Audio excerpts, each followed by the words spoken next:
When you think of the director of the FBI, what comes to mind? Probably national secrets, right? High-stakes investigations.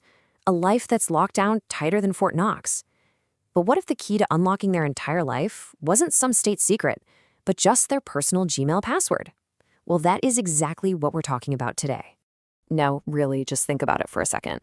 What's in yours? Old photos? Some awkward emails from way back when? Travel plans you made?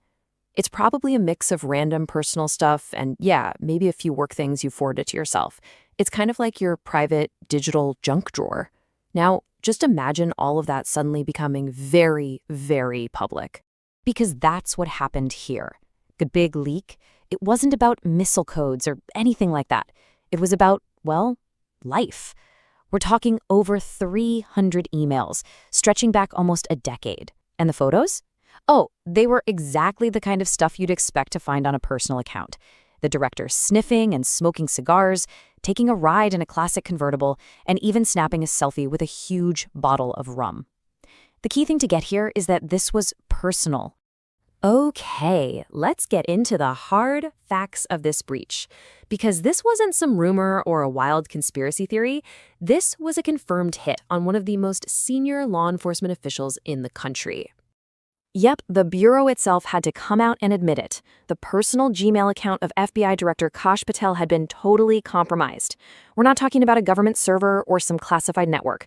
We're talking about his personal email, the kind that you and I use every single day. Now, of course, the FBI moved fast to do some damage control. They put out a statement saying the data was historical and, importantly, didn't contain any sensitive government info.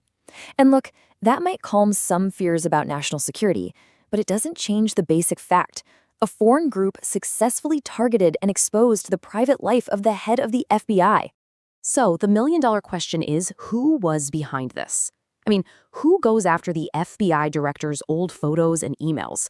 Well, let's meet the culprits. They call themselves the Handala Hack Team. On the surface, they present as pro-Palestinian hackers, but and this is the really critical piece of the puzzle, Western researchers are pretty convinced that this is just a persona, a front for cyber intelligence units of the Iranian government. So this whole thing gets elevated from simple hacking to a move in a much bigger geopolitical chess game. And this was not a one-off thing. This group has been incredibly active. Just look at their timeline for March alone. It was relentless. On March 11th, they hit a medical device company called Stryker. Then, on the 26th, they went after employees at the defense giant Lockheed Martin. And then, get this, the very next day, March 27th, they dropped the files from the FBI director. You can see this clear pattern of deliberate, escalating targets. But that brings us right back to the central mystery here. Why leak embarrassing photos? Why not try to steal state secrets or shut down a power grid? What is the actual endgame? You know, to really get their motive, you have to understand that there are different kinds of cyber warfare.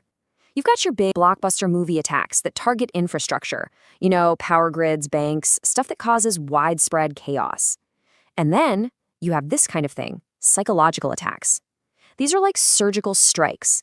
They're not aimed at systems, they're aimed at people. And they're designed to cause maximum personal and professional humiliation. And this quote here from Gil Messing over at Checkpoint just hits the nail on the head. It's all part of Iran's strategy to, quote, embarrass U.S. officials and make them feel vulnerable. The goal isn't disruption.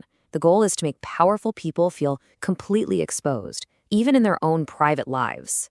As shocking as all this was, targeting the personal accounts of high-level officials is, unfortunately, a pretty well-established tactic in this sort of digital Cold War.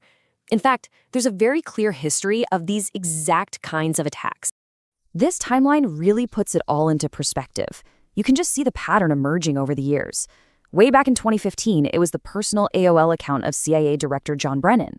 A year later, 2016, we all remember this one, Russian hackers famously got into John Podesta's Gmail, and that had huge political consequences.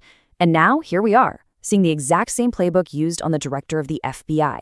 It's a recurring and frankly terrifying vulnerability. So this brings us to the pretty unsettling reality of where all this is headed. Because the hack of Kash Patel's email doesn't really feel like an ending. For these groups, it seems like it's just another stepping stone.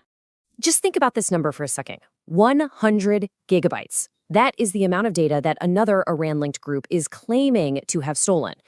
Now, to be clear, that claim is unverified, but just the sheer size of it is meant to send a message. It's a digital threat, just hanging out there in the air. And who is this alleged data on? Well, the supposed targets are, once again, deeply personal and political. The group claims they have info from the White House chief of staff and other high-profile figures inside Donald Trump's inner circle. So the threat isn't just to one person anymore, it's to an entire political network. And that leaves us with this final, really critical question. The lines between our personal lives and our public service, between a private email and a state-sponsored attack, they're just getting blurrier and blurrier. When the battlefield has moved into our inboxes and our photo albums, it really makes you wonder, is anyone from an ordinary person to the director of the FBI ever truly offline and out of reach?